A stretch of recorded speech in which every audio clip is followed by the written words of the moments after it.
యేసుక్రీస్తు నామంలో మీ అందరికీ శుభములు తెలియజేస్తూ ఉన్నాం. మరి ప్రతిరోజు ప్రభు సన్నిధి కార్యక్రమానికి మిమ్మల్ని అందరం ప్రేమపూర్వకంగా ఆహ్వానం తెలియజేస్తూ ఈరోజు మరి లెంట్ గురించి ఈ యొక్క 40 days గురించి కొంత ముఖ్యమైనటువంటి విషయాలను మనం నేర్చుకొనబోతున్నాం. కాబట్టి ప్రతి వారు కూడా శ్రద్ధగా వినాలని చెప్పి ప్రభు పేరట మనం చేస్తూ ఉన్నాం. మత్తయి సువార్త 4:2 మనం ధ్యానించుకుంటూ వచ్చినాం కదా. ఆయన ఆకలి గొనగా మరి అక్కడ 40 days ఉపవాసం ఉన్నట్లు ఆ వచనాన్ని మనం తీసుకుని దేవుని వాక్యంలో మనం ముందుకు వెళ్తూ ఉన్నాం. ఈరోజున మనం నిర్గమకాండం 34:28 చూసినట్లయితే, నిర్గమకాండం 34:28 మనం చూసినట్లయితే, అతడు అనగా మోషే 40 రేయింబవళ్ళు యెహోవాతో కూడా అక్కడ ఉండెను. అతడు భోజనము చేయలేదు, నీళ్లు తాగలేదు. అంతలో ఆయన ఆ నిబంధన వాక్యములను అనగా 10 ఆజ్ఞలను ఆ పలకల మీద వ్రాసెను. ప్రార్థన చేద్దాం. యేసయ్యా నీకు వందనాలు నా ప్రభు. ఈ సమయంలో నీ వాక్యాన్ని ధ్యానిస్తూ ఉండగా మాతో మాట్లాడి మరి కృప చూపించమని, విన్న వాక్యం వ్యర్థంగా ప్రతి హృదయంలో నాటబడి ఫలించి అభివృద్ధి చెందినకు కృప చూపించి నీ నా మహిమర్ద నడిపించమని యేసు నామంలో ప్రార్థించి పొందుకుని ఉన్నామా పరమ తండ్రి, ఆమేన్. ప్రియమైనటువంటి సహోదరి స్నేహితులారా, చూడండి, యేసుక్రీస్తు ప్రభువారు 40 దినములు 40 రాత్రులు ఉపవాసం ఉండిన పిమ్మట ఆయన ఆకలిగా ఉన్నారు. గమనించాలి ప్రతి వారు కూడా, 40 దినములు 40 రాత్రులు. సో ఇక్కడ ప్రతి దాంట్లో మనకి బైబిల్ గ్రంథంలో చూసినట్లయితే ఆదికాండం నుంచి ప్రకటన గ్రంథం వరకు చాలాసార్లు ఎక్కువ ఈ 40 అనేటువంటిది మనకి కనిపిస్తూ ఉంటుంది. ఈ 40కి ఉన్నటువంటి ప్రత్యేకత చాలా ప్రత్యేకించబడినటువంటిదిగా మనకి కనిపిస్తూ ఉంటుంటుంది. ఈ 40 రోజులనే దేవుడు మరి ఎందుకు ఎక్కువగా వాడాడు, ఈ 40 రోజులనే దేవుడు ఎందుకని ఎక్కువగా వాడాడు అంటే, ఈ 40 రోజులు మరి ద్వారా దేవుడు ఏం చేయడంటే, ఈ 40 రోజులు ఉపయోగించి కొన్నిసార్లు దేవుడు తన ప్రజలను ఏం చేయడంటే పరీక్షించడానికి వాడినట్టు మనం చూస్తూ ఉంటుంటాం ఈ 40 రోజులు. అలాగే మరి ఈ 40 రోజులు ద్వారా దేవుడు ఏం చేశాడంటే, ఈ 40 రోజులను ఉపయోగించి కొంతమందికి దేవుడు మరి కొన్ని విషయాలు బయలుపరచడానికి ఈ 40 రోజులను వాడినట్టు మనం చూస్తూ ఉంటుంటాం. అలాగే ఈ 40 రోజులు కూడా దేవుడు తీర్పు తీర్చడానికి వాడినట్టు మనం చూస్తూ ఉంటుంటాం.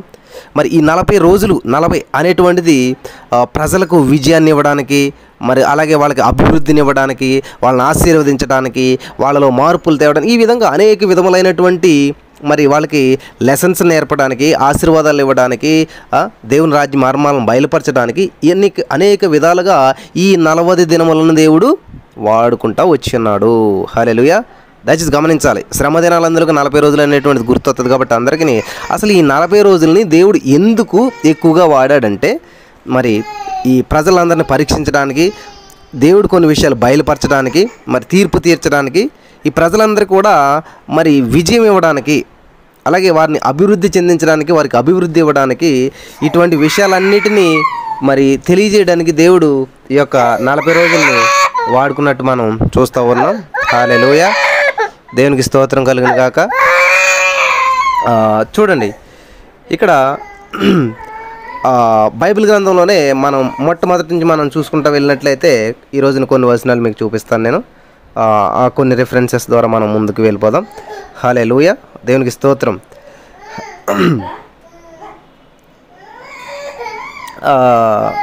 ఆదికాండంలోనే చూసినట్లయితే దేవుడి యొక్క ఈ 40 రోజులు అనేటువంటిది మొట్టమొదటిగా మనకి ఎక్కడ కనిపిస్తూ ఉంటుంటుందంటే, ఆదికాండంలో దేవుడు ఒక మాట చెప్తాడు అనమాట. ఏంటంటే, 40 రోజులు వర్షం వస్తుంది, 40 దినములు మరి 40 రాత్రులు 40 పగల్లో నేను భూమి మీద వర్షం కురిపిస్తాను. ఎందుకంటే నేను నిర్మించినటువంటి నరులంతా కూడా నేను అనుకున్నట్టుగా లేరు, చాలా చెడిపోయారు, వాళ్ళంత దుర్మార్గం భూమి మీద బాగా విస్తరించింది, కాబట్టి దీన్ని అంతా తుడిచివేస్తాను అనేటువంటి నిర్ణయంతో దేవుడు ఒక మాట చెప్తాడు. ఆదికాండం 7:4 మనం చూసినట్లయితే, ఎందుకనగా ఇంకని 7 దినములకు నేను 40 పగళ్లను 40 రాత్రులను భూమి మీద వర్షము కురిపించి నేను చేసిన సమస్త జీవరాశులను భూమి మీద ఉండకుండా తుడిచివేయుదునని నోవాహుతో చెప్పాను. అంటే ఈ 40 రోజుల్ని దేవుడు ఇక్కడ ఏ విధంగా వాడుతూ ఉన్నాడంటే, ఈ 40 రోజుల్లో అంటే ఏంటి, ఇంకొక 7 దినములు కాక నేను 40 రోజులు, ఈ 40 రోజులను ఉపయోగించి దేవుడు ఏం చేస్తున్నాడంట, దేవుడు చేసినటువంటి సమస్త జీవరాశులని, సమస్త సృష్టిని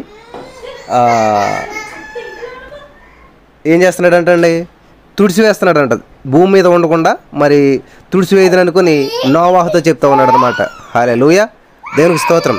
గమనించాలి, ఈ 40 రోజులు అనేటువంటివి మంచి ఉన్నది, చెడు ఉన్నది, అందులో తీర్పు ఉన్నది, అందులో విజయం ఉన్నది, అందులో అభివృద్ధి ఉన్నది, అన్నీ ఉన్నాయి. ఒక్కొక్క సందర్భంలో ఒక్కొక్క విధంగా దేవుడు వీటిని మరి ఉపయోగించినట్లు మనం చూస్తూ ఉన్నాం. ఇక్కడ ఈ 40 రోజులు దేవుడు ఎందుకు వాడుతున్నాడు అంటే, ఈ 40 రోజులు 40 రాత్రులు 40 పగళ్ళు మరి ఏం చేస్తాడంటే దేవుడు భూమి మీద వర్షం కురిపిస్తాడంట. ఆ వర్షాన్ని కురిపించి ఏం చేస్తాడంట, నేను చేసినటువంటి సమస్త జీవరాశులను భూమి మీద ఉండకుండా తుడిచివేయుదునని నోవాహుతో చెప్తా ఉన్నాడు. చూడండి, దేవుడు తీసుకున్నటువంటి నిర్ణయం ఏంటంటే, ఇక్కడ ఈ 40 రోజులను ఎందుకు ఉపయోగించుకుంటా ఉన్నాడంట దేవుడు. ఈ 40 రోజుల ద్వారా దేవుడు ఏం చేయాలనుకుంటున్నాడంట, ప్రజలకు తీర్పు తీర్చడానికి ఉపయోగిస్తూ ఉన్నాడు ఇక్కడ 40 రోజులు. హల్లెలూయా, దేవునికి స్తోత్రం కలుగును గాక. హల్లెలూయా. కాబట్టి ఈ 40 రోజులు వాళ్ళకు ఒక పరీక్ష లాంటిది అనమాట. ఈ 40 రోజులు దేవుడు 120 సంవత్సరాలు అంటే 3 4 12 3 40 120 సంవత్సరాలు టైం ఇచ్చాడు వాళ్ళకి. అయినా కూడా ఆ 3 40 3 4 120 సంవత్సరాలని లెక్క చేయలేదు ప్రజలు. దేవుని మాటను లెక్క చేయలేదు, దేవుని ఆజ్ఞను తిరస్కరించారు. దేవుడు ఇచ్చినటువంటి ఆ యొక్క విజన్ ఏదైతే ఉందో, దేవుడు ఏదైతే మాట చెప్పాడో అది ఖాతరు చేయలేదన్నమాట ఎవరో కూడా. హల్లెలూయా, దేవునికి స్తోత్రం కలుగును గాక. ప్రియమైనటువంటి సహోదరి స్నేహితులారా, కాబట్టి ఈ 40 రోజులను దేవుడు ఎందుకని ఎక్కువగా బైబిల్ గ్రంథంలో రాశాడంటే, ఈ 40 రోజులకు ఒక్కొక్క ప్రాముఖ్యత ఉంది, ఒక్కొక్క చోట ఒక్కొక్క సందర్భంలో. కాబట్టి ఇక్కడ ఆదికాండంలో మనం చూసినట్లయితే ఈ 40 రోజులని దేవుడు ఎందుకని ఉపయోగిస్తూ ఉన్నాడంటే, 40 రాత్రులను 40 పగళ్ళు భూమి మీద వర్షం కురిపించి నేను చేసిన సమస్త జీవరాశులను భూమి మీద ఉండకుండా తుడిచివేయుదునని నోవాహుతో చెప్తున్నాడు. అంటే దేవుడు ఇక్కడ తీర్పు తీర్చడానికి ఈ 40 రోజులని ఇక్కడ మనకి మరి ఎక్కువగా వాడుతున్నట్టు మనకి ఇక్కడ కనిపిస్తూ ఉన్నదన్నమాట. హల్లెలూయా, దేవునికి స్తోత్రం కలుగును గాక. మరి ఆదికాండం 7వ అధ్యాయం 12వ వచనం చూసినట్లయితే 40 పగళ్ళను 40 రాత్రులను ప్రచండ వర్షము భూమి మీద కురిసెను. హల్లెలూయా. ప్రియులారా, గమనించాలి, ఎందుకంటే బైబిల్ గ్రంథంలో ఎక్కడ చూసినా కూడా 40 40 40 40 అని చెప్పి ఎక్కువ కనపడుతుంది. యేసుక్రీస్తు ప్రభువు 40 రోజులు ఉపవాసం చేశాడు, మోసే 40 రోజులు ఉపవాసం చేశాడు, మళ్ళీ తర్వాత ఇంకా ఇట్లాగా ఈ 40 రోజులు వర్షం కురిసింది. ఇట్లాగా చాలా విషయాలు ఉన్నాయి. కొన్ని వందల వచనాలు చూపించవచ్చు మనం ఈ 40 అనేటువంటి వాటి మీద. కాబట్టి ఈరోజు మనం కొన్ని విషయాలు ధ్యానం చేసుకుందాం. 7వ అధ్యాయం 12వ వచనం చూసినట్లయితే 40 పగళ్ళను 40 రాత్రులను ప్రచండ వర్షము భూమి మీద కురిసెను. హల్లెలూయా, దేవునికి స్తోత్రం. హల్లెలూయా. చూడండి, మళ్ళీ ఆదికాండం 7వ అధ్యాయం 17వ వచనం చూస్తే ఆ జల ప్రవాహము 40 దినములు భూమి మీద నుండగా కురిసి నడిచినటువంటి వర్షం, ఆ వర్షం ద్వారా వచ్చినటువంటి ఆ జలము, ఆ ప్రవాహం, ఆ నీరు ఏదైతే ఉందో అది భూమి మీద ఎంత టైం ఉన్నదంటే 40 దినములు భూమి మీద ఉండగా జలములు విస్తరించి ఓడను తేలజేసినందున అది భూమి మీద నుండి పైకి లేచెను. హల్లెలూయా. చూడండి, ఎంతకాలం వర్షం కురిసింది, 40 దినాలు 40 పగళ్ళు. హల్లెలూయా. కాబట్టి ఆ జలప్రవాహం 40 దినములు భూమి మీద ఉండగా ఏమైందంటే జలములు విస్తరించి ఓడను తేలజేసినందున భూమి మీద నుండి ఆ ఓడ పైకి లేచిందంటండి. హల్లెలూయా. 8వ అధ్యాయం 6వ వచనం చూసినట్లయితే 40 దినములైన తర్వాత నోవాహు తాను చేసిన ఓడ కిటికీ తీసి, అంటే భూమి మీద ఉన్నటువంటి నీరు మళ్ళీ అది ఆరిపోవడానికి, ఇంకిపోవడానికి ఎన్ని రోజులు పట్టిందంటండి? ఆల్మోస్ట్ 40. చూడండి, 40 దినములైనటువంటి తర్వాత నోవాహు తాను చేసినటువంటి ఓడ కిటికీ తీశాడంటండి. ఎన్ని రోజుల తర్వాత తీసాడంటే కిటికీ? 40 రోజులు. హల్లెలూయా, దేవునికి స్తోత్రం. కాబట్టి ఈ 40 40 40 40 40 అనేటువంటిది చాలా ఎక్కువగా మనకి కనిపిస్తూ వస్తూ ఉంటుంది ఆదికాండం అంతా చూస్తూ వెళ్తున్నట్లయితే. హల్లెలూయా, దేవునికి స్తోత్రం కలుగును గాక. కాబట్టి గమనించాలి, ఆదికాండం అంతా మీరు చదివాం మనం ఆల్రెడీ, చాలా విషయాలు మనకి బాగా గుర్తుంటాయి. ఆదికాండం అంతా కూడా మనం ధ్యానం చేసుకుంటూ వచ్చి ఉన్నాం. మరి ఎన్నో విషయాలు మనకి ఇక్కడ కనిపిస్తూ ఉంటుంటాయి. హల్లెలూయా.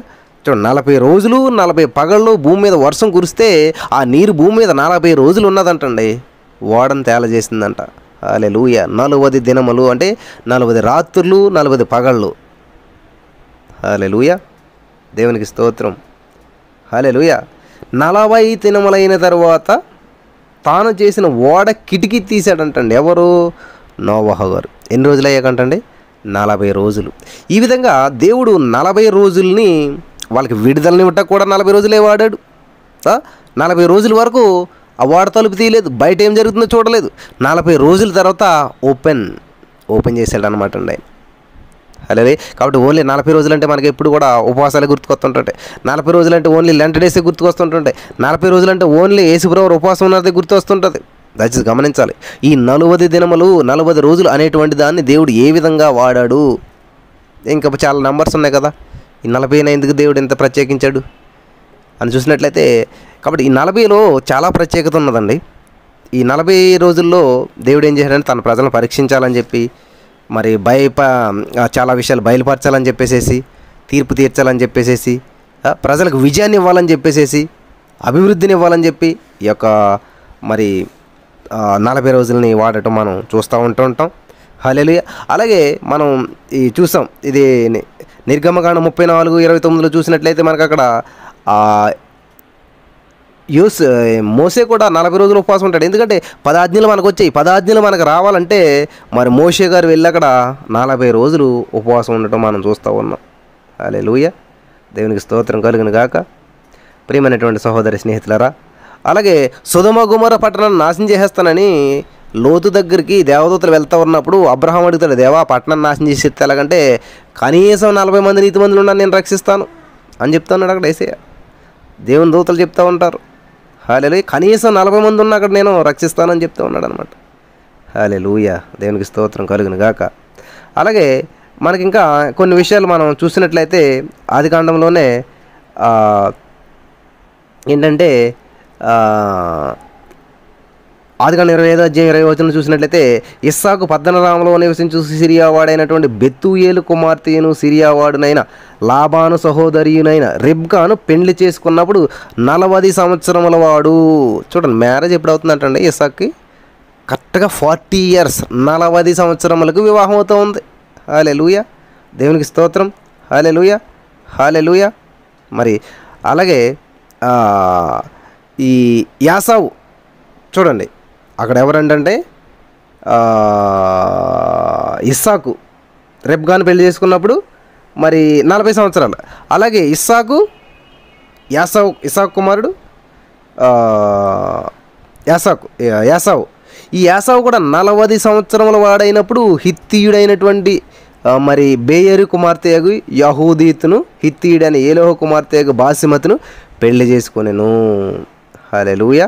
దేవునికి స్తోత్రం కలుగును గాక. మరి ఈ విధంగా మనకు ఆదికాండంలోనే చూస్తే చాలా చోట్ల మనకి ఈ 40 అనేటువంటిది మనకి కనిపిస్తూ ఉంటుంటుంది. హల్లెలూయా. దేవునికి స్తోత్రం కలుగును గాక. మరి ఈ రోజున మనం ఈ యొక్క 40 అనేటువంటి దానికి మరి చాలా ప్రత్యేకించబడిందిగా మనకు కనిపిస్తూ ఉంది. ఆదికాండంలోనే 50:3 చూసినట్టయితే సుగంధ ద్రవ్యములతో సిద్ధపరచబడు వారి కొరకు దినములు సంపూర్ణమగునట్లు అతని కొరకు 40 దినములు సంపూర్ణమాయెను. అతని గూర్చి ఐగుప్తీయులు 70 దినములు అంగలార్చిరి. ఈ సందర్భం అంతా కూడా మరి నేను రాబోయే రోజుల్లో ఎక్స్ప్లెయిన్ చేస్తానండి. ప్రతిదాన్ని ఎక్స్ప్లెయిన్ చేయలేకపోతున్నాను. కాబట్టి ఈరోజు మనం ఏంటంటే ఈ 40ని దేవుడు ఎందుకని 40 అని చెప్పి ఎక్కడ చూసినా బైబిల్ గ్రంథంలో మనకి కనిపిస్తూ ఉంటుంటుంది. ఎందుకని ఈవెన్ అక్కడ మ్యారేజ్ కూడా చూసినట్టయితే 40 సంవత్సరాలకి అయింది. ఎవరికి? ఇస్సాక్కి. ఇలాగ ప్రతిదీ 40 అని ఎందుకు కనిపిస్తూ ఉందంటే చాలా అమూల్యమైనటువంటి విషయం, చాలా మరి అద్భుతమైనటువంటి విషయం ప్రతి వారు తెలుసుకోవాల్సిందిగా ప్రభు పేరట మనం చేస్తూ ఉన్నాం. ఈ 40ని దేవుడు చాలా విధాలుగా వాడి ఉన్నాడు. ప్రజలకు పరీక్షించడానికి, బయలుపరచడానికి, తీర్పు తీర్చడానికి, ప్రజలకు విజయాన్ని ఇవ్వడానికి, అభివృద్ధికి, మరి ఆశీర్వాదానికి, ప్రతి దానికి కూడా ఉన్నది. కాబట్టి అన్ని సందర్భాల్లో ఆశీర్వాదం వచ్చిందా? అన్ని సందర్భాల్లో శాపం వచ్చిందా? అన్ని సందర్భాల్లో పరీక్షలు ఎదురయ్యా? అన్ని సందర్భాల్లో తీర్పులు వచ్చాయా? అన్ని సందర్భాల్లో విజయం వచ్చిందా? లేదండి. ఒక్కో సందర్భంలో ఒకటి జరిగింది. హల్లెలూయా. ఒక్కొక్క సందర్భంలో ఒక్కొక్కటి జరిగింది. కాబట్టి ప్రతిదీ కూడా ఒక పర్పస్ తోటి ఉందన్నమాట. కాబట్టి దేవుడు ఈ 40ని చాలా విధాలుగా వాడినట్టు మనం చూస్తూ ఉన్నాం. అలాగే మనం నిర్గమకాండంలో మనం చూసినట్లయితే ఇజ్రాయేలీలు నివసించినంత మరి నిర్గమకాండం 16:35 చూసినట్లయితే ఇజ్రాయేలీలు మరి నివసింపవలసినటువంటి దేశమునకు తాము వచ్చి 40 ఏండ్లు మన్నానే తినిచుండిరి. ఏం చేశారంట? వాళ్ళు 40 సంవత్సరాలు మన్నానే తిన్నారంట. హల్లెలూయా. దేవునికి స్తోత్రం. వారు కనాను దేశపు పొలిమేరలు చేరు వరకు మన్నాను తినచ్చు వచ్చారు. ఎన్ని సంవత్సరాలు అంటండి? 40 సంవత్సరాలు. హల్లెలూయా. ఎందుకని 10 సంవత్సరాలు, ఎందుకని 20 సంవత్సరాలు, 30 సంవత్సరాలు పెట్టచ్చు కదా? 40 సంవత్సరాలు.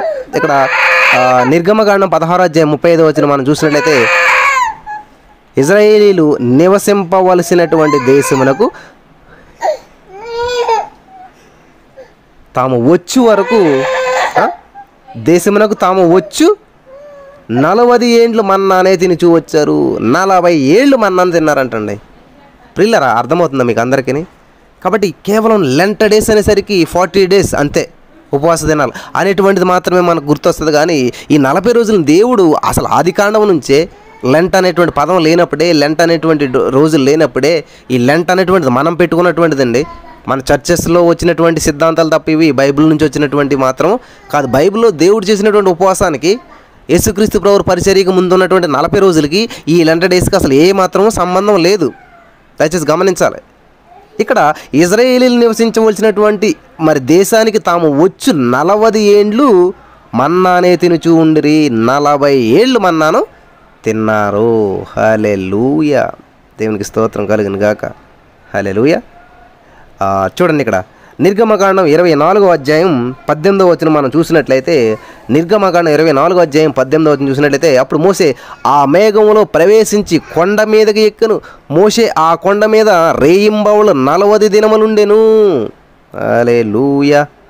దేవునికి స్తోత్రం. హల్లెలూయా. చూసారా ప్రియులారా, మోషే ఎన్ని రోజులు ఉన్నాడంటే 40 దినములుండెను. చాలా ఇంపార్టెంట్ విషయాలు ఇవన్నీ కూడా, మీరు రాసుకుంటే చాలా మంచిది. నిర్గమకాండం మరి 25వ అధ్యాయం 39వ వచనం మనం చూసినట్లయితే, ఉపకరణములన్నీ 40 వీసెల మేలిమి బంగారుతో చేయవలను. చూసారా, ఉపకరణాలు తయారు చేయడం కూడా ఎంత వీసెల బంగారం వేయాలో, ఎన్ని కేజీల బంగారం వేయాలి, అంత కొలత కూడా ఎంత 40 వీసెల మేలిమి బంగారంతో చేయవలను అని చెప్తా ఉన్నాడు. హల్లెలూయా. దేవునికి స్తోత్రం కలుగును గాక. అలాగే నిర్గమకాండంలోనే ఈ యొక్క బలిపీఠ నిర్మాణం, ఆలయ నిర్మాణం ఇవన్నీ వచ్చేటప్పుడు కొన్ని లెక్కలు చెప్తూ ఉంటుంటారు. నిర్గమకాండం 26వ అధ్యాయం 19వ వచనం చూసినట్లయితే, మరియు నొక్కొక్క పలక క్రింద దాని 2 కుసులకు 2 దిమ్మలను, ఆ 20 పలకల క్రింద 40 వెండి దిమ్మలను చేయవలను. ఎన్ని దిమ్మలు అంటండి? 40 వెండి దిమ్మలు. ప్రతి దాంట్లో కూడా ఎట్లా ఉన్నది చూసారా. మరి ఇవన్నీ వివరించట్లేదు నేను, జస్ట్ మీకు ఒక 40 అనేటువంటి దాన్ని బైబిల్లో ఏ విధంగా దేవుడు ఉపయోగించాడు ఏంటి అనేటువంటి విషయాలు మీకు తెలియజేయాలనుకుంటా ఉన్నాను. నిర్గమకాండం 26వ అధ్యాయం 27వ వచనం కూడా చూసినట్లయితే, ఒక్కొక్క పలక కింద 2 దిమ్మలు, 20 పలకలను, వాటి 40 వెండి దిమ్మలను ఉండవలను. నిర్గమకాండం 34వ అధ్యాయం 28వ వచనం మనం చూసినట్లయితే, మోషే గారు 40 రేయింబగళ్ళు యెహోవాతో కూడా అక్కడ నుండెను. అతడు భోజనము చేయలేదు, నీళ్లు త్రాగలేదు. అంతలో ఆయన ఆ నిబంధన వాక్యమును అనగా 10 ఆజ్ఞలను ఆ పలకల మీద వ్రాసెను. చూడండి, దేవుడు మోషేకి 10 ఆజ్ఞలు కలిగినటువంటి నిబంధన పలకలను ఇవ్వడానికి మోషే ఎంతకాలం వెయిట్ చేశాడంటండి? 40 దినములు. అది ఇదంతా రాసి పెట్టుకోవాలి అందరూ. నిర్గమకాండం 34వ అధ్యాయం 28వ వచనం 170 అయిపోవాలి అందరికీ కూడా. హల్లెలూయా. దేవునికి స్తోత్రం కలుగును గాక. నిర్గమకాండం 34వ అధ్యాయం 28వ వచనంలో చూసినట్లయితే, అతడు అనగా మోషే 40 రేయింబవళ్ళు యెహోవాతో కూడా అక్కడ ఉండెను. దేవునితో గడుపుతూ ఉన్నాడు. ఉపవాసం అంటే దేవునితో సహవాసం అండి. హల్లెలూయా. రేయింబవళ్ళు యెహోవాతో కూడా అక్కడ ఉండెను. అతడు భోజనము చేయలేదు, నీళ్లు త్రాగలేదు. అదండి, మన ఉపవాసాలు 3 రకాల ఉపవాసం ఉంటారని చెప్పుకున్నాం. ఏంటంటే లిక్విడ్స్ మానేస్తారు, ఓన్లీ లిక్విడ్స్ తీసుకుంటూ ఉంటారు, సాలిడ్స్ మానేస్తూ ఉంటుంటారు. అంటే ఘన పదార్థాలు, భోజనము, రైస్ ఇలాంటివి మానేస్తారు. Apple juice, pineapple juice, orange juice, beetroot juice, ఇంకా డిఫరెంట్ పైనాపిల్ జ్యూస్, ఆ జ్యూస్, ఈ జ్యూస్ అని చెప్పి అన్ని జ్యూసులు, బనానా జ్యూసులు అన్నీ తాగుతూ ఉంటారు. అదొక ఉపవాసం. ఇంకొక ఉపవాసం ఏంటంటే, కేవలం ఆ యొక్క ఉపవాసం ఉన్నటువంటి కొన్ని రోజుల్లో చికెన్, మటన్, లేకపోతే నాన్ వెజ్ ఇది అది మానేస్తుంటుంటారు. అదొక ఉపవాసం. కానీ పరిపూర్ణ అబ్సల్యూట్ ఉపవాసం అంటే ఏంటంటే, పరిపూర్ణమైనటువంటి ఉపవాసం ఏంటంటే ఇదేనండి. కనీసం భోజనం చేయలేదంట, నీళ్లు త్రాగలేదంట. హల్లెలూయా. నీళ్ళు కూడా తాగలేదంటండి. పరిపూర్ణమైనటువంటి ఉపవాసం చేస్తూ ఉన్నాడు ఇక్కడ మోషే గారు. హల్లెలూయా. గమనించాలి, 40 రోజులు ఒకటి కాదు, రెండు కాదు, మూడు కాదు.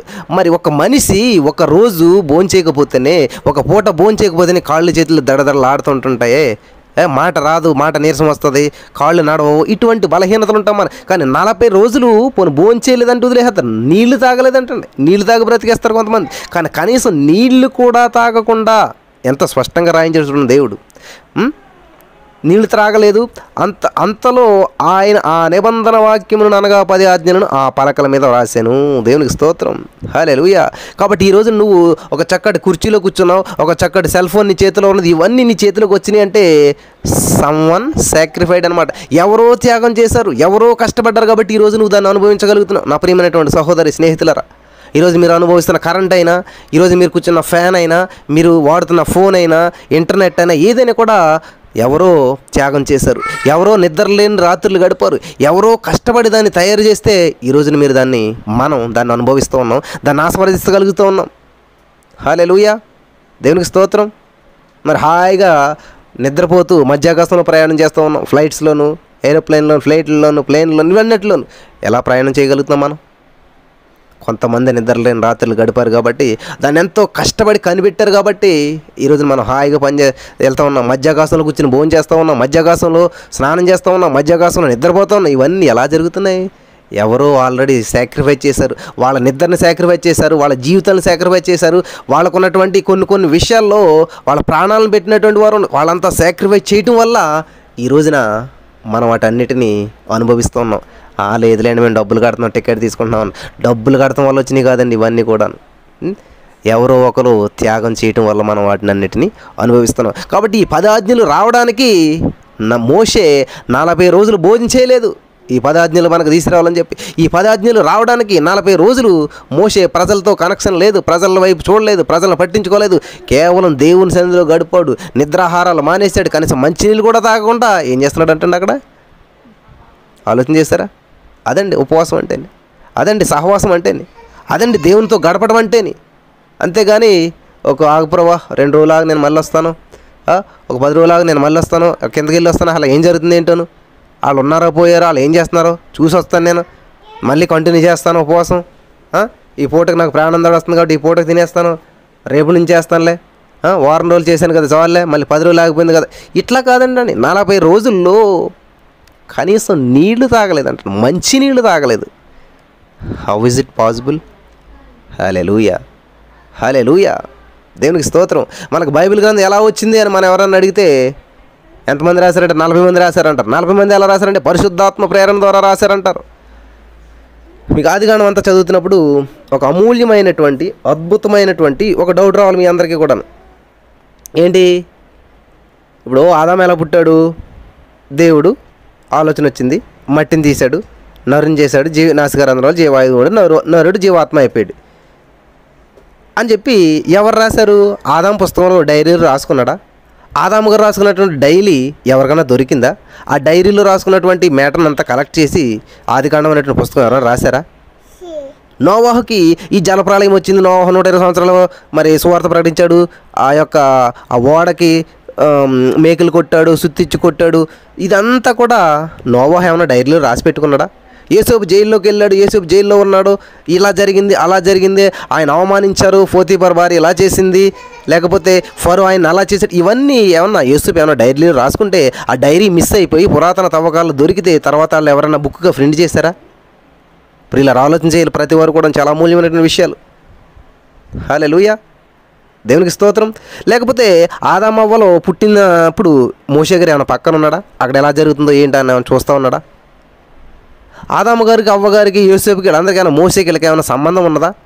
కొన్ని వేల సంవత్సరాల తర్వాత ఈ పంచకాండాలు అనేటువంటివి ఆదికాండము, నిర్గమకాండము ఇవి ఉంటాయి కదండి, ఇవన్నీ కూడాను మరి ఆదికాండము, నిర్గమకాండము, లేవీకాండము, సంఖ్యాకాండం, ద్వితీయోపదేశకాండం, వీటన్నిటిని కూడా మోషే రాశాడు. ఎలా రాశాడంట? మోషే దేవుని సన్నిధిలో ఉపవాసం ఉన్నప్పుడు రాశాడంటండి ఇవన్నీ కూడా. హల్లెలూయా, ప్రియులారా గమనించాలి. ఆదికాండం ఎవరు రాశారంటే మోషే గారు, టక్మని చెప్పేస్తాం, అయిపోయింది. అసలు మోషే గారికి ఆదాముని ఎలా సృష్టించాడో ఎలా తెలుసు? మోషే గారికి దేవుడు ఆదాముని ఎలా తయారు చేశాడో మోషే గారికి ఏం తెలుసు? ఆ మోషే గారికి ఆదాముకి గాఢ నిద్ర కలిగేసి అందులోంచి బోన్ తీసినట్టు మోషే గారు ఏమైనా చూసి వచ్చాడా? మరి ఎవరు చెప్పారు ఈ విషయాలన్నీ? ఎలా తెలిసినాయి ఇవన్నీ కూడాను? ఫాస్టింగ్ ప్రేయర్, ఉపవాసం ఉండి దేవునితో గడుపుతూ ఉన్నప్పుడు ఈ మోసే దేవుని సన్నిధిలో ఉపవాసం ఉండి దేవునితో గడుపుతున్నప్పుడు రాశాడండి ఇవన్నీ కూడా. పరిశుద్ధాత్మ దేవుడు ప్రేరేపించి, పరిశుద్ధాత్మ దేవుడు ఆయన మనసులో చెప్తూ ఉంటే జస్ట్ ఆయన లిజనర్ మాత్రమే. నా చిన్నతనంలో నేను ఉత్తరాలు రాసేవాడిని మా చిన్నమ్మ వాళ్ళకి, వీళ్ళందరికీ కూడా దూరదేశంలో ఉన్నటువంటి వాళ్ళందరికీ ఉత్తరాలు రాయాలంటే నా దగ్గరికి వచ్చేవారు అనమాట. ఏంటంటే చెప్పండి మీ సమస్య అంటే, వాళ్ళు ఏం చేశారు, అయ్యా నా పరిస్థితి, నా బాధ ఇది ఇది ఇలాగా మా అబ్బాయిని అడిగానని చెప్పి ఇట్లా ఇట్లా అని చెప్తే వాళ్ళు ఏం చెప్పారు అది రాసి ఇస్తే వాళ్ళు పోస్ట్ చేసుకునేవారు. హల్లెలూయా. నాకేమైనా తెలుసా అక్కడ వాళ్ళ అబ్బాయి ఏం చేస్తున్నాడో, ఇక్కడ ఈవిడ ఏం చేస్తుంది అని నేను చూసాను? లేదు. కానీ వీళ్ళ నాతో చెప్పినటువంటి విషయాలు నేను రాసిచ్చాను. వాడు అక్కడ చదువుకుంటున్నాడు. ఎవరికి కనెక్షన్ వచ్చింది ఇప్పుడు? వాళ్ళ అమ్మకే వాడికి. అయ్యో మా అమ్మ ఎలా ఉన్నదా, మా అమ్మ ఎలాగ ఉందా, మా అబ్బాయి ఎలాగ ఉన్నాడు, వీళ్ళిద్దరికి కనెక్షన్ వచ్చింది. మధ్యలో నేను రాసింది నా దగ్గర ఏమీ లేదు, నాకేమీ తెలియదు. వాడు ఎలాగున్నాడో నాకు తెలియదు, ఈవిడేం చేస్తుందో నాకు తెలియదు. ఈవిడ చెప్పింది నాకు ఇలా సమస్య ఉందని, ఓకే అని విన్నాను. వాడికి చెప్పమన్నది, రాయమన్నది రాశాను, అంతే అయిపోయింది. అలాగే ఇక్కడ మోషే గారు ఏం చేస్తున్నాడంటే ఒక పెన్ను పుస్తకం ఇస్తుని రాస్తున్నాడు తప్ప అతనికి ఏమీ తెలియదు అనమాట.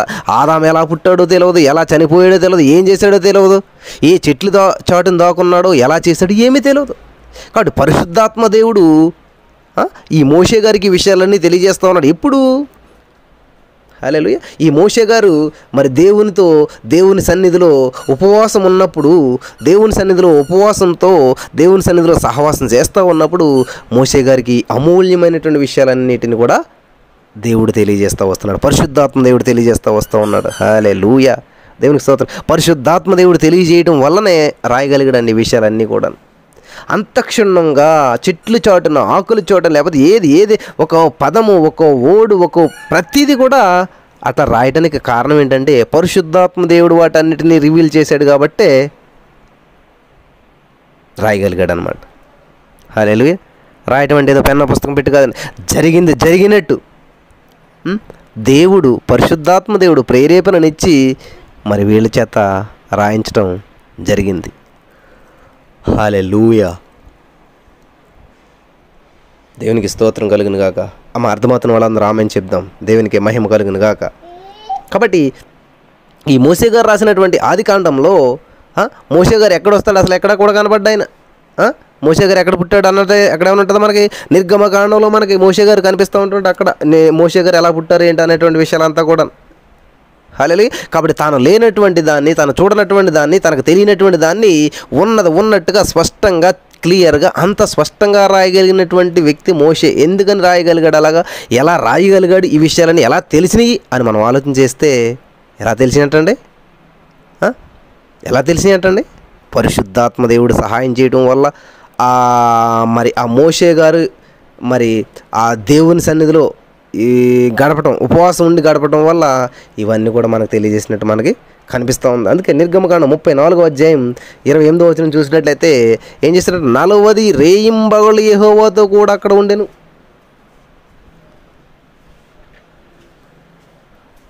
హల్లెలూయా. ఎక్కడున్నాడంటండి? అక్కడ ఈవిడ ఏమైపోయింది, అక్కడికి వెళ్ళిపోయిందేమో అండి. ఇంకెవరో పక్కింటి ఆవిడ దగ్గరికి, ఇంకెవరో ఇక్కడ. ఇది కాదు. ఇక్కడ ఈయన ఏం చేస్తున్నాడు అంటే అతడు 40 రేయింబవళ్ళు యెహోవాతో కూడా అక్కడ నుండెను. యెహోవాతో కూడా ఉన్నాడంటండి, దేవునితో కూడా ఉన్నాడంటండి. హల్లెలూయా. దేవునికి స్తోత్రం. ప్రభుతో కూడా ఉన్నాడు, ప్రభుతో గడుపుతూ ఉన్నాడు, ప్రభుతో మాట్లాడుతూ ఉన్నాడు, ప్రభుతో నిమగ్నం అయిపోయాడు, ప్రభులో కలిసిపోయాడు అనమాట. హల్లెలూయా. దేవునికి మహిమ కలుగును గాక. ప్రేమైనటువంటి సహోదరి స్నేహితులారా, కాబట్టి ఈ విధంగా 40కి అనేటువంటిది చాలా ప్రత్యేకత ఉంది. చూడండి, 66 పుస్తకాలను ఎంతమంది రాశారంటండి? 40 మంది రాశారండు. ఇది కూడా ప్రత్యేకతే. ఏంటంటే బైబిల్ గ్రంథంలో 66 పుస్తకాలు ఉంటే 66 పుస్తకాలని 40 మంది రాశారంట. 40 మంది చేత దేవుడు పరిశుద్ధాత్మ ప్రేరేపణిచ్చి రాయించాడు. హల్లెలూయా.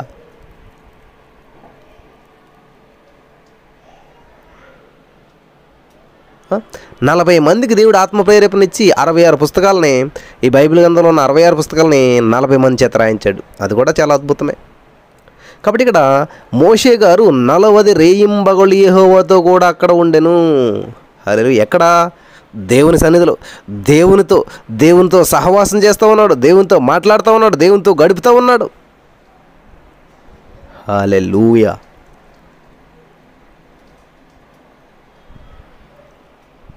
దేవుని నామానికి మహిమ కలుగును గాక. మరి మనం ఏం చేస్తూ ఉన్నాం? 40 రోజుల్లో 40 రోజులు పెట్టుకుంటూ ఉంటాం. మంచిదే ఉపవాసం ఉండాలని చెప్పి. కాబట్టి ఆ 40 రోజుల్లో మనం ఉపవాసం ఉంటూ దేవునితో గడిపినటువంటి సమయం ఎంత? 40 రోజుల్లో ఉపవాసం ఉంటూ దేవుని దగ్గరగా ఉన్నది ఎంత? మనం 40 రోజుల్లో ఉపవాసం ఉంటూ దేవుని కొరకు జీవించింది ఎంతకాలము, ఎంత సమయం రోజులో? కానీ మోషే గారు చూసినట్లయితే అన్నం తింటే టైం వేస్ట్ అని చెప్పి అన్నం మానేశాడు. తనకి శరీరానికి కావాల్సినటువంటి ఆహారాన్ని ఏదైతే తీసుకోవాలో అది కూడా మానేశాడు. హల్లెలూయా.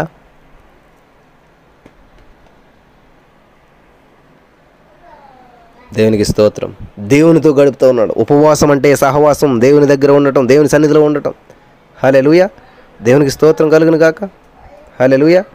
మరి నిర్గమకాండం 34వ అధ్యాయం 28వ వచనంలో 40 రేయింబవళ్ళు యెహోవాతో కూడా అక్కడ ఉండెను.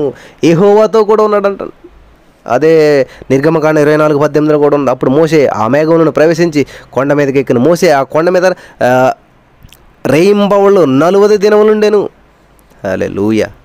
దేవునికి స్తోత్రం కలుగును గాక. 40 దినములు దేవునితో ఉన్నాడంటండి. దేవునితో సహవాసం చేస్తూ ఉన్నాడు. అన్ని కాంటాక్ట్స్, అన్ని సిగ్నల్స్ కట్ అయిపోయినాయి. అని ఇంకేమీ లేదు, ఓన్లీ దేవుడు. హల్లెలూయా. హల్లెలూయా. దేవునికి స్తోత్రం కలుగును గాక. కాబట్టి నా ప్రియమైనటువంటి సహోదరి, స్నేహితులరా, ఈరోజున మనం చేస్తున్నటువంటి ఉపవాసంలో దేవుని మహిమార్థంగా ఏమన్నా ఉంటా ఉన్నదా? దేవుని మహిమార్థంగా మనం ఏమైనా చేయగలుగుతా ఉన్నామా? హల్లెలూయా. కాబట్టి మోషే 40 దినములు 40 రాత్రులు 40 పగళ్ళు దేవుని సన్నిధిలో గడిపాడు. మరి తనకు ఎన్ని నిద్రలేని రాత్రులు గడిపాడంటే 40 నిద్రలేని రాత్రులు గడిపాడు ఆయన. 40 రోజులు మరి మనుషుల సంచారానికి, మనుషులతో మాటలు లేవు, మనుషులకు దూరంగా జీవించాడు. 40 రోజులు ఎవరితో మాట్లాడలేదు. 40 రోజులు తన యొక్క జీవితాన్ని అంతా కూడా పలంగా పెట్టాడు. అక్కడ 40 రోజులు ప్రతి దాన్ని విడిచిపెట్టాడు ఆయన. హల్లెలూయా. దేవునికి స్తోత్రం. 40 రోజులు అసలు మనుషులు వైపే చూడలేదు ఆయన. 40 రోజులు అసలు భూమి మీద ఉన్నటువంటి జనులతోటి సంబంధం లేకుండా అయిపోయింది. హల్లెలూయా. దేవునికి స్తోత్రం కలుగును గాక. హల్లెలూయా. 40. కాబట్టి లెంట్ అనేటువంటి దాన్ని స్ప్రింగ్ అంటూ ఉంటుంటారు అన్నమాట. కాబట్టి స్ప్రింగ్ అనేటువంటిది ఏంటంటే వసంతకాలం. ఈ యొక్క వసంతకాలంలో, ఈ వసంతకాలం అనేటువంటిది ఆ యొక్క వసంత ఋతువు, గ్రీష్మ ఋతువు అంటాం కదా మనం. ఈ వసంత ఋతువు చాలా పెద్దదనమాట, చాలా పొడవుగా ఉంటుంటుంది. ఈ వసంతకాలంలో చాలా మంచి మంచి ఫ్లవర్స్ ఇవన్నీ వస్తూ ఉంటుంటాయి. చాలా అద్భుతంగా ఉంటుంది. వసంతకాలంలో ప్రతి చెట్టుకున్నటువంటి ఆ పాత ఆకులన్నీ కూడా వడిలిపోతూ ఉంటుంటాయి. హల్లెలూయా. దేవునికి స్తోత్రం. హల్లెలూయా. చూడండి, ప్రతి ఆకు రాలిపోతుంటుంది, ప్రతిది కూడా దాని నుంచి విడిచి వెళ్ళిపోతూ ఉంటుంటుంది. హల్లెలూయా. వసంతకాలం వచ్చినప్పుడు ఎంతో మరి అద్భుతంగా అందంగా కనిపించేటువంటి ఏ చెట్టు ఏదైనా కానీ అంతవరకు దానికి ఉన్నటువంటి ఆకులు కానీ ఏదైనా కూడా సమస్తము కూడా మరి దాన్ని విడిచిపెట్టి వెళ్ళిపోతుంటుంటాయి. హల్లెలూయా. హల్లెలూయా. ప్రతి ఆకు రాలిపోతుంది, ఎండిపోయినటువంటి కొమ్మ వలె మారుతుంది. హల్లెలూయా. ఆ వసంతకాలం వచ్చినప్పుడు అందులో ఎండిపోయిన ఆకులు, పండిపోయిన ఆకులు ప్రతిదీ కూడా దాని నుంచి అన్నీ దూరం అయిపోతాయి. దానిని ఏది మరి ఉపయోగమో కేవలం ఒకటే మాత్రమే దాని దగ్గర ఉండిపోతుంటుంది. దాని యజమాని దాన్ని అప్పుడు చూస్తూ ఉంటుంటాడు. హల్లెలూయా. హల్లెలూయా. దాన్ని మరి కరెక్ట్గా ఆ యొక్క వసంతకాలంలో స్ప్రింగ్ అంటూ ఉంటుంటారు అన్నమాట. ఆ చెట్లుకున్న ఆకులు అన్నీ రాలిపోతాయి. ఆకులు రాలిపోయినటువంటి ప్లేసుల్లో గుంటలు పడుతూ ఉంటుంటాయి. ఆకులు రాలిపోయినటువంటి ప్రదేశంలో ఒకలాంటి గుంటలు పడుతూ ఉంటుంటాయి, ఒకలాంటి లోతు పడుతూ ఉంటుంటుంది. అలాగే ఈ లంట డేస్ అనేటువంటి సందర్భంలో ప్రతి వారు కూడా తమకున్నటువంటి పాత స్వభావాన్ని, పాత ఆలోచనల్ని, పాత లిస్ట్ అంతటిని కూడా విడిచిపెట్టేసేయాలి, వదిలివేసేసేసేయాలి. హల్లెలూయా. దేవునికి స్తోత్రం కలుగును గాక. హల్లెలూయా. మరి అలా వదిలినప్పుడు మాత్రమే దానికి అర్థం ఉంటుంది. హల్లెలూయా. ప్రియమైనటువంటి సహోదరి స్నేహితులారా, ఒక చెట్టుకున్నటువంటి ఆకులన్నీ రాలిపోతాయి. ఈవెన్ ఇప్పుడు కూడా మీరు మీ ఇంటి దగ్గర ఉన్నటువంటి వేప చెట్లు, ఏ చెట్లైనా చూడండి, దానికి ఉన్న ప్రతి ఆకులన్నీ రాలిపోతాయి అనమాట. ఆ రాలిపోయినటువంటి ఆకు ప్లేస్లో చిన్న చిన్న గుంటలు పడుతూ ఉంటుంటాయి, చిన్న చిన్న గుంటలు పడుతూ ఉంటుంటాయి. ఆ గుంటల్లోంచి కొన్నాళ్ళకి చిన్న చిన్న అంకురం మొదలుస్తూ ఉంటుంది, చిన్న చిన్న మొలకలు వస్తూ ఉంటుంటాయి, చిన్న చిన్న చిగురు వస్తూ ఉంటుంటుంది. హల్లెలూయా. ఆ చిగురు వచ్చి కొంచెం పెద్దదై చిన్న వెన్ను వేసుకుని, చిన్న ఆకు వేసుకుని నెమ్మదిగా మరలా చెట్లుగా మారతాం మనం చూస్తూ ఉంటుంటాం. హల్లెలూయా, హల్లెలూయా. దేవునికి స్తోత్రం. ప్రియులారా, దయచేసి గమనించండి, దేవుని వాక్యం వినిచినటువంటి మనమంతా కూడా మరి దేవుని నామాన్ని మహింపరిచేటువంటి వారుగా ఉండాలి. ఒక ప్రత్యేకమైనటువంటి జీవితాన్ని జీవించాలి. విడిచిపెట్టవలసినవి విడిచిపెట్టాలి, కలుపుకోవలసినవి కలుపుకోవాలి. ఉపవాసం అంటే విడిచిపెట్టవలసినవి కొన్ని ఉంటాయి, కలుపుకోవలసినవి కొన్ని ఉంటుంటాయి. హల్లెలూయా.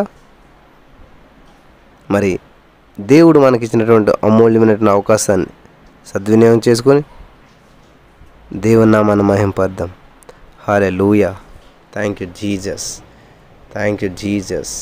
వందనాలు యేసయ్యా, వందనాలు దేవా. ప్రియులారా, మరొక చెట్టు తనకున్నటువంటి ఆకులను, తనకున్నటువంటి ఫలములను సమస్తాన్ని విడిచిపెట్టి ఎండిపోయిన మోడిబారినటువంటి మోరుడు వలె మారిపోతుందండి. అక్కడితో ఎండ్ అయిపోతుంది, అక్కడితో దాని జీవితం అలా మోడిబారిపోయిన జీవితంలాగా ఉంటుంది అనమాట. కాబట్టి ఈరోజున మన జీవితంలో కొన్ని మానేసాం, కొన్ని విడిచిపెట్టేసాం. అక్కడితో ఆగిపోకూడదండి. కొన్ని యాడ్ చేసుకోవాల్సిన ఉన్నాయి, కొన్ని పొందుకోవాల్సిన ఉన్నాయి, కొన్ని రిసీవ్ చేసుకోవాల్సిన ఉన్నాయి దేవుని సన్నిధిలో. హల్లెలూయా, హల్లెలూయా. కాబట్టి మనం దేవుని సన్నిధిలో ఉన్నటువంటి మనం దేవునికి మహిమార్థంగానే జీవించాలి, దేవునికి మహిమార్థంగానే మనం ఉండాలన్నమాట. Hallelujah. Thank you Jesus, thank you Lord. మరి అలాగైనా ప్రభా, ఇలాంటి డేస్లో ప్రతి వారికి ఒక అవగాహన వచ్చేటట్టు నువ్వు చేసినందుకు నీకు వందనాలు యేసయ్యా. Thank you Jesus. ప్రియులారా, మరి ఇలాంటి డేస్లో ఎలాగైతే చెట్లు తమకున్న ఆకులన్నీ విడిచిపెట్టి నూతనమైనటువంటి ఆకులు, నూతనమైనటువంటి వెన్నెలేసుకుంటూ, నూతనమైనటువంటి చక్కటి ఒక అందమైనటువంటివిగా ఎలాగైతే తయారవుతుంటాయో, ఈ సందర్భంలో ప్రతి వారు కూడా ఇలాంటి డేస్ అనేటువంటి మరి సీజన్లో ప్రతి వారు కూడా ఒకవేళ ఉపవాసం చేస్తున్నారో చేస్తలేదో ఏదేమైనా కానీ మనకున్నటువంటి పాత స్వభావాలని విడిచిపెట్టాలి, మనకున్న ప్రతి పాతదాన్ని పక్కన పడేయాలన్నమాట. అటువంటి కృపలో దేవుడు మరి మనందరిని నడిపించాలని, ప్రతి వారు కూడా తమకు విడిచిపెట్టవలసినవి విడిచిపెట్టాలి, మరి చిగురించవలసినటువంటి విషయంలో చిగురించాలి. ఇలా ఉన్నప్పుడు మాత్రమే ఖచ్చితమైనటువంటి దేవుని పొందుకుంటాం. కాబట్టి మోసే చేసినటువంటి 40 రోజుల ఉపవాసం ద్వారా చక్కటి 10 ఆజ్ఞలను దేవుడు మనకి ఇచ్చి ఉన్నాడు. హల్లెలూయా. దేవునికి స్తోత్రం కలుగును గాక. కాబట్టి మోసే 40 నిద్రలేని రాత్రులు గడిపాడు, 40 మరి పగల్లో రాత్రులు అక్కడ అరణ్యంలో ఉన్నాడు. కాబట్టి ఈ రోజున మరి అద్భుతమైనటువంటి 10 ఆజ్ఞలు మనం చూస్తూ ఉంటుంటాం. కాబట్టి 10 ఆజ్ఞలు ఈజీగా రాలేదండి. అక్కడ ఒక వ్యక్తి 40 రోజులు నిద్రలేని రాత్రులు గడిపాడు, తనకున్నటువంటి అన్నిటిని విడిచిపెట్టేసేసాడు, తనకున్నటువంటి నిద్రను విడిచిపెట్టేసేసాడు, తనకున్నటువంటి బంధాలను విడిచిపెట్టేశాడు, తనకున్న బంధుత్వాన్ని విడిచిపెట్టేశాడు, తమకున్నటువంటి ప్రతి దాన్ని విడిచిపెట్టేశాడు. కానీ ఆయన ఏం పొందుకున్నాడు అంటండి, నూతనమైనటువంటి అభిషేకంతో తిరిగి వస్తూ ఉన్నాడు, నూతనమైనటువంటి ఆత్మతో తిరిగి వస్తూ ఉన్నాడు. హల్లెలూయా. మోషే గారు ఆ పర్వతాన్ని దిగి వస్తూ ఉన్నప్పుడు, మోషే మీ ముఖం మేము చూడలేకపోతున్నాం, దయచేసి కప్పుకోనానా అంటారు బైబిల్ గ్రంథంలో మీరు చూసినట్లయితే. హల్లెలూయా. దేవునికి స్తోత్రం కలుగును గాక. హల్లెలూయా. గమనించండి ప్రియులారా, మోషే నీ ముఖాన్ని మేము చూడలేకపోతున్నామయ్యా, చాలా ప్రకాశవంతంగా ఉన్నది, నీ ఆత్మ చేత మమ్మల్ని నడిపించండి, నీ శక్తి చేత మమ్మల్ని నడిపించండి. Hallelujah. Thank you Jesus, thank you Jesus. దేవుని శక్తి నీలో మేము చూడగలుగుతున్నాం, దేవుని అభిషేకం నీలో చూడగలుగుతున్నాం. కాబట్టి నీ ముఖం వైపు మేము చూడలేకపోతున్నాం. హల్లెలూయా. హెజ్కేలు గ్రంథం 36:26 చూసినట్లయితే, నూతన హృదయము మీకు ఇచ్చేదను, నూతన స్వభావాన్ని మీకు కలుగజేసేదను అని చెప్పినటువంటి మాట ప్రకారం కొరింథీ పత్రికలో ఉంటుంది, ఎవడైనా క్రీస్తునున్న వాడు నూతన సృష్టి అన్నట్లు. ఎప్పుడైతే క్రీస్తులోనికి వచ్చినారో వాళ్ళు నూతన సృష్టిగా మారిపోయారు, నూతనమైన వ్యక్తులుగా మారిపోయారు. కాబట్టి నువ్వు నేను కూడా మనమంతా కూడా నూతనపరచబడిన వారు, నూతనంగా మరి జీవించబడేటువంటి వారు. హల్లెలూయా. దేవునికి స్తోత్రం కలుగును గాక. మరి నీ నామ మహిమార్థంగా నడిపించమని ప్రభా ప్రార్థన చేస్తూ ఉన్నాం. అద్భుత రీతిలో నడిపించావు, నీకు వందనాలు తండ్రి. Hallelujah, hallelujah, hallelujah. Thank you Jesus, thank you Jesus, thank you Jesus. వందనాలు యేసయ్యా. హల్లెలూయా. నిర్గమకాండం 34:30 చూసినట్లయితే అహరోనును ఇశ్రాయేలీయులందరూ మోషేను చూసినప్పుడు అతని ముఖ చర్మము ప్రకాశించెను గనుక వారు అతనిని సమీపింపవెరచిరి. అంటే ఇష్టపడలేకపోయారు, భయపడ్డారు, దగ్గరకు రాలేకపోయారు. ఎవరి గురించి చెప్తున్నారు ఈ మాట? మోషే. హల్లెలూయా. ఎందుకంటే 40 రోజులు దేవుని సన్నిధితో గడిపాడు, 40 రోజులు దేవునికి విశ్వాసగా ఉన్నాడు. హల్లెలూయా. ప్రియమైనటువంటి సహోదరి స్నేహితులారా, మరి నువ్వు నేను మనం 40లో దేనికైనా న్యాయం చేయగలుగుతా ఉన్నామా? దేవునికి స్తోత్రం కలుగును గాక. లేనట్లయితే ఈరోజు నుంచి ఒక ప్రత్యేకమైనటువంటి నిర్ణయం తీసుకుని నేను ఒక ప్రత్యేకమైనటువంటి వ్యక్తిగా నేను ఉంటాను ఈ రోజు నుంచి. మరి మోషే ఏ విధంగా అయితే ప్రత్యేకించుకున్నాడో 40 రోజులు దేవుని సన్నిధిలో గడిపినాడో, నేను కూడా అటువంటి తీర్మానాన్ని తీసుకుంటాను అని చెప్పి మనం తీసుకుంటూ ముందుకు వెళ్దాం. Hallelujah, hallelujah, hallelujah. Thank you Jesus. వందనాలు, వందనాలు యేసయ్యా. Thank you Jesus. ప్రార్థన చేద్దామమ్మ. యేసయ్యా, నీకు వందనాలు నా ప్రభు. 40 దినముల గురించి అనేకమైనటువంటి విషయాలు మాకు తెలియజేస్తావు. ఎవరైతే నా ప్రభు యొక్క ప్రార్థనలో ఏకీభవించున్నారో, వాక్యాన్ని విని ఉన్నారో, ప్రతి వారు 40 రోజులు వెనుక ఉన్నటువంటి అంతరార్థాన్ని తెలుసుకుని నిన్ను స్తుతించి నిన్ను మహింపరచుటకు సహాయం చేయమని, నువ్వు సహాయం చేస్తున్నందుకు వందనములు చెల్లిస్తున్నాను. విన్న వాక్యం వ్యర్థం కాకుండా ప్రతి హృదయంలో నాటబడినట్లు సహాయం చేయమని, మరి నా ప్రభు దీవించి బలపరచమని, ఈ 40 రోజుల వెనుక ఉన్నటువంటి అంతరార్థాన్ని, ఆత్మీయార్థాన్ని ప్రతి వారు తెలుసుకుని నిన్ను స్తుతించే భాగ్యం దయచేయమని యేసు నామములో ప్రార్థించి పొందుకుని నమ్మ పరమ తండ్రి. ఆమేన్.